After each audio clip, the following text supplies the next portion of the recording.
So why was it important to you to be part and president of this jury, the fiction jury? Being president of the jury was, for me, it was a great honor to be asked to be the president of the jury. I've been nominated for a Golden Imp before, and I've won a Golden Imp before. You know, it was to be president was a responsibility that I took very seriously. You know, the Golden Imps and the Monte-Carlo Television Festival is a very old and very storied festival. You know, this is the 56th edition this year. Being the president of the fictional jury is a responsibility that you have to take seriously, because there is so much history behind the decisions that you are in charge of as president of the jury. So it was to be asked to run the jury was a great honor for me, and something that I took very seriously. What was it like with your other jury members? Was there anyone in particular that you clicked with? You know, I clicked with all of the jury members. We had everybody had a very strong point of view. Everybody was very educated. Everybody had very strong points of view. Luckily for me, most of us were very much in line with each other. There were all of the shows that we had to choose from were all very good, but most of us jurors were pretty much in line with you know which performances really stood out, and which of the shows really stood out from the shows that were all very, very good to begin with. What's been the best part of this experience outside of the jury duties? What's been the fun part? Coming here to this festival is always a lot of fun. This is my third or fourth time being here at the festival, and it's always a lot of fun here in Monaco. The food here is amazing, and the beaches here are amazing, and those are the two things that I seem to enjoy the most here: the food and the beach. Probably like everybody else, so that's really what I've been spending most of my time doing when I haven't been in the deliberation room.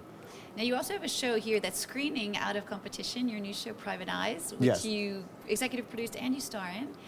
Tell me a bit about that, why you wanted to get that show on the air. Well, Private Eyes is a show that as you say, I executive produce and I star in. It's on the air right now in Canada. We produce it for a channel there called Global. And it's doing very, very well in Canada. We wanted to bring it here to Monaco to show it to the rest of the world. It's a very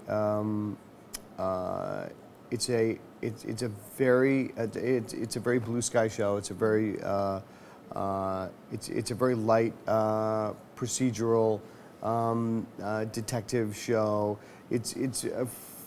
For us, what we wanted to do with this show, we were trying to really make kind of a throwback show to the kind of harkening back to those 80s detective shows that people in my generation kind of grew up on. Shows like Remington Steele and Heart to Heart and Moonlighting, and so that's very much the tone and the tenor of the show, and I think that we were pretty successful in that. You've had such a fantastic career over the past decades that you've been doing this business. Your real breakout role, of course, was from Brandon and Beverly Hills. When you look back at that time now, is there one memory that sticks out, one moment of craziness, just to explain to us how big that phenomena was? Wow. Fan encounter. I don't know. Was there one thing that really sticks out that really encapsulates that time on 90210? The whole experience was so crazy. You know, the whole thing was so crazy. It was nuts. The whole thing was crazy. I can't. I'll never go through anything like that again. You know, because it feels like television is consumed in a different way now. You know, like that was. That was such a great example of appointment television.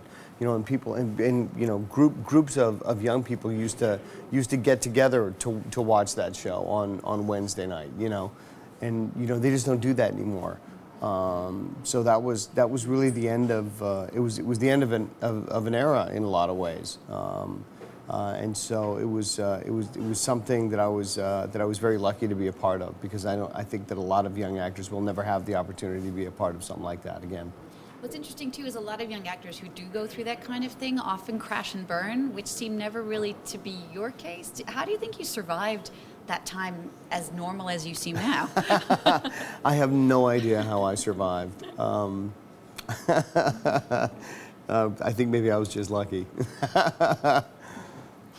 What are your passions? I know that you play hockey. Are you still in that hockey league with Jerry Bruckheimer? I do play hockey. I don't play hockey nearly as often as I would like to play hockey, because I seem to constantly be on the road, like everybody else these days. I constantly make the joke that my commute is always to LAX to go to work, because there seemed to be a shift in the way that we all of us who live in Los Angeles, the way that we all worked about I don't know, 7 or 8 years ago. The work in Los Angeles all moved away from Los Angeles, because so many other places became really aggressive about offering tax incentive and tax breaks and soft money to entice the film and television work that used to take place in Los Angeles to take place in their states or in their provinces or in their countries. Most of the film and television work that I participate in moved away from Los Angeles. So when I work, I tend to work away from Los Angeles. Because of that, I never get to play ice hockey in the places that I used to play anymore, because I'm constantly living out of a suitcase and somewhere away from my home. But I'm not alone in that. It's pretty much everybody I know is living the same way.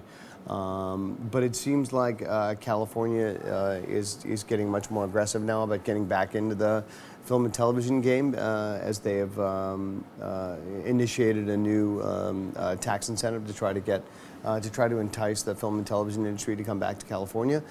So we'll see how that plays out in the next couple of years, and if there's more work back in California in the coming years. What kind of a TV viewer are you? Are you a binge viewer? And if so, what do you watch? I find myself binge viewing television most of the time, because I just don't have time to sit down and watch things on the schedule that is provided. So I either watch things on a streaming service, or I DVR them and I watch them when I can. What am I watching these days? I mean, I watch Game of Thrones like everybody else. Bloodline. I really enjoyed that first season of Bloodline, and they just released the second season, so I'm going to binge watch that as soon as I have time. House of Cards. What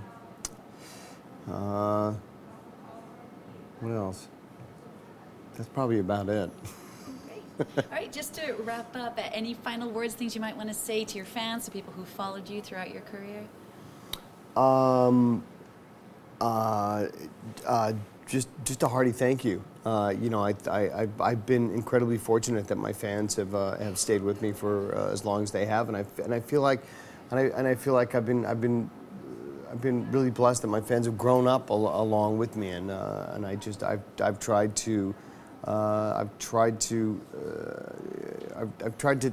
always be cognizant of that fact, and to deliver content that the fans who have stayed with me would wanna watch, and I'm just thankful that they have stayed with me.